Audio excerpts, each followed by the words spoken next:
महिला वार्डन के साथ रेप और हत्या की वारदात का पुलिस ने खुलासा करते हुए आरोपी अर्जुन यादव को गिरफ्तार किया है।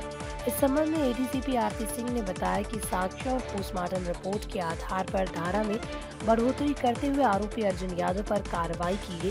13 तारीख की रात काकादेव थाना क्षेत्र में बने गर्ल्स हॉस्टल की महिला वार्डन के साथ रेप की वारदात को अंजाम दिया गया। रेप की वारदात के बाद आरोपी ने प्राइवेट पार्ट में चाकू से वार किया और उसके सर पर कोई भारी वस्तु मारकर उसे मौत के घाट उतार दिया। पुलिस ने घटना की जांच करते हुए धारा 302 के तहत मुकदमा पंजीकृत किया था, लेकिन महिला वार्डन की पोस्टमार्टम रिपोर्ट आने के बाद पुलिस ने 376 आईपीसी की धारा को बढ़ाकर आरोपी अर्जुन के खिलाफ कार्रवाई की है। एडीसीपी आरती सिंह ने बताया कि घटनास्थल पर जब पुलिस ने जांच की थी तो महिला वार्डन की मौत का कारण स्पष्ट नहीं हो सका था, इसलिए डॉक्टरों के पैनल द्वारा पोस्टमार्टम कराया गया, जिसमें महिला वार्डन के साथ हुई पूरी वारदात स्पष्ट हो सकी है। उनका कहना था कि आरोपी अर्जुन यादव को न्यायालय के समक्ष पेश करने के बाद उसको रिमांड पर लेकर और पूछताछ की जाएगी। के बाद हत्या हुई थी, क्या खुलासा हुआ, क्या आपने निकला अभी तक? देखिए 13/14 की रात्रि हॉस्पिटल हैलेट से हमें एक सूचना प्राप्त होती है जिसमें एक महिला उसकी संदिग्ध परिस्थितियों में मृत्यु हो चुकी होती है। तो तत्काल पुलिस जो है एक्शन पे आती है, घटनास्थल का मुआयना किया जाता है, उच्च अधिकारियों द्वारा भी वहाँ पे पहुँच के जो भी चीज़ें वो देखा गया। उसके बाद परिजनों से वार्ता की गई, उनसे तहरीर प्राप्त किया गया।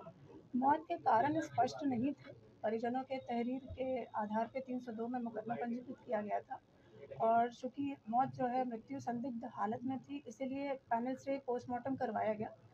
पोस्टमार्टम का रिपोर्ट हमें कल प्राप्त हुआ है। उसके आधार पर 376 ए धारा की बढ़ोतरी की गई और अग्रिम विवेचनात्मक कार्रवाई की जा रही है। सर, शुरू में उसकी बेटी ने कहा था कि 4 लोग आए थे वहाँ पे। जाहिर सी बात है, प्लानिंग थी कि 2 लोग उसको बेटी को लेकर बाहर चले गए, उसके बाद 2 लोग वहाँ रह गए। अंदर से दरवाजा बंद था, बेटी ये भी कह रही थी। अगर ऐसा मामला था तो सबके सभी आरोपी बनते हैं उसमें, अभी तक क्यों नहीं बने? और दूसरी चीज, पूरे कमरे में खून के छींटे लगे हुए थे, तो क्या पुलिस ये समझ नहीं पाई खून के छींटे कैसे आए वहाँ पे? जी जैसा कि आप कह रहे हैं कि वहाँ पे 4 लोग थे, अभी तक जितने भी हमें एविडेंस प्राप्त हुए हैं, उस एविडेंस के हिसाब से जो मुलजिम एक है कुलदीप यादव, उस पे पुष्टि हो रही है। बाकी जो अभियुक्त हैं वो हमारे हिरासत में हैं, उन सब से गहनता से पूछताछ हो रही है और जैसे भी हमें फैक्ट्स मिलेंगे, सीसीटीवी का अवलोकन किया जा रहा है, सीडीआर का अवलोकन किया जा रहा है, उस हिसाब से पुलिस जो है अग्रिम विधिक कार्रवाई करेगी। मैडम, मृतक की बेटी ने बताया कि वो 2 और जो उसके साथी थे वो साथ में ले गए, करीब 1 घंटे तक उसे टहलाते रहे, फिर वापस लाए। तो ऐसा आपको लगता नहीं कि उनकी भी इंटेंशन रही है? इन सब जो भी पहलू आप बता रहे हैं, इन सब पे गहनता से जांच की जाएगी और जो भी तथ्य आएंगे उस हिसाब से कार्रवाई की जाएगी। अभी तक इन्वेस्टिगेशन में घटनाक्रम क्या निकल कर गया है, किस तरीके से घटना को अंजाम दिया गया, किस बेरहमी से मारा, क्या है? देखिए अभी तक के जो मौत हुई है वो शॉक और हेमरेज से हुई है, जिसमें वजाइनल इंजरी है। तो उस महिला के साथ सेक्सुअल असॉल्ट हुआ है और उसके बाद उसकी मृत्यु हुई है। पूरा घटनाक्रम यही है कि इन लोगों ने वहाँ पे पार्टी करी है और उसके बाद जो है एक-एक करके जो है व्यक्ति उसमें से निकलते गए। लास्ट में जब इसकी जो महिला की परिजन वहाँ पे पहुँचे हैं, तो उसमें जो अभियुक्त है वही मिला था और उसी के टी-शर्ट पे जो है ब्लड स्टेन थे। उसी आधार पे अभी उसको गिरफ्तार किया तो गया। गैंग रेप करने के बाद उसको मारा गया? नहीं, अभी इसकी पुष्टि कुछ कहा नहीं जा सकता है क्योंकि हमें मौके से सिर्फ एक ही व्यक्ति मिला है और इसीलिए एक ही के खिलाफ आपने कहा ना एक-एक करके निकलते गए, उसके बाद हमको एक और मिला, तो ऐसा नहीं हो सकता कि सबने गैंग रेप किया उसके बाद हमने फुटेज देखा है कि जब एक-एक करके निकले तो बेटी वहाँ पे मौजूद है। तो बेटी ने इसकी पुष्टि नहीं करी है। बेटी के सामने ही वो सारे लोग निकले हैं। 376 का की जो धारा है वो पत्नी से अलग रहने के व्यक्ति द्वारा की जाती है, तो ये जो धारा लगी है ये किस कारण से लगी? देखिए जैसे कि उसमें पोस्टमार्टम में आया है कि मौत के जो कारण है वो सेक्सुअल असॉल्ट है, वजाइनल इंजरी है, इसी की वजह से 376 ए की धारा लगाई गई है। किस तरीके की पार्टी थी, शराब पार्टी थी या इस तरीके की पार्टियां अक्सर वहाँ पर हुआ करती थी? जी हमें मौके से मिला है, उसमें शराब भी पी गई है। तो अच्छा सर, पहले शराब की बोतल मिली थी, जगह-जगह खून मिला था, बेटी का आरोप भी था, तो पुलिस ने तुरंत क्यों नहीं शुरू में रेप की धारा लगाई?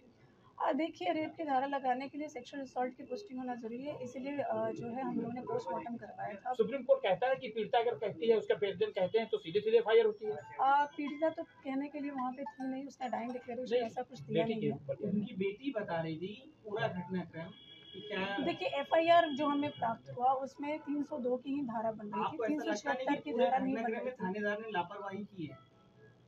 देखिए, इसमें जो कुछ भी आप लोग कह रहे हैं उन सब की कड़ाई से पूछताछ की जाएगी, जांच होगी। अगर ऐसा कुछ दिखता है तो उस पर भी कार्रवाई की अच्छा, जाएगी। एक सवाल ये बेरहमी मैडम 3 दिन हो गए इस घटनाक्रम को, आपको लगता नहीं कि पुलिस बहुत देर से जांच पड़ताल और सारी चीजों को कर रही है? देखिए, ऑटोप्सी रिपोर्ट का हम लोग वेट कर रहे थे। ऑटोप्सी रिपोर्ट कल शाम को आई है। जैसी रिपोर्ट आई है उसके आधार पे डॉक्टरों के बयान लिए गए हैं, उस आधार पे ही जो धारा है उसकी बढ़ोतरी की अच्छा, आपको गई है। लगता है कि मतलब उसने क्या किया है? मतलब बेरहमी, पहले रेप किया, बाद में बेरहमी से हत्या की, उसके वरजाने में चोट है, मतलब देखिए, एक सेक्सुअल असॉल्ट तो है उसमें, बाकी पूरा जो क्रोनोलॉजिकल क्या इवेंट है इसके लिए उससे पूछताछ की गई है। पूछताछ में प्रथम दृष्टया तो ये समझ में आ रहा है वो काफ़ी, जिस हिसाब से उसकी हत्या की है, काफ़ी वो क्रोधित है वो व्यक्ति। बाकी गहनता से पूछताछ करने के लिए हम police custody postmortem remand report क्या लेंगे। बता रही है? बेरहमी हुई है? सेक्सुअल असॉल्ट है उसमें, उसमें सिर पे भी चोट है, चेहरे पे भी चोट है।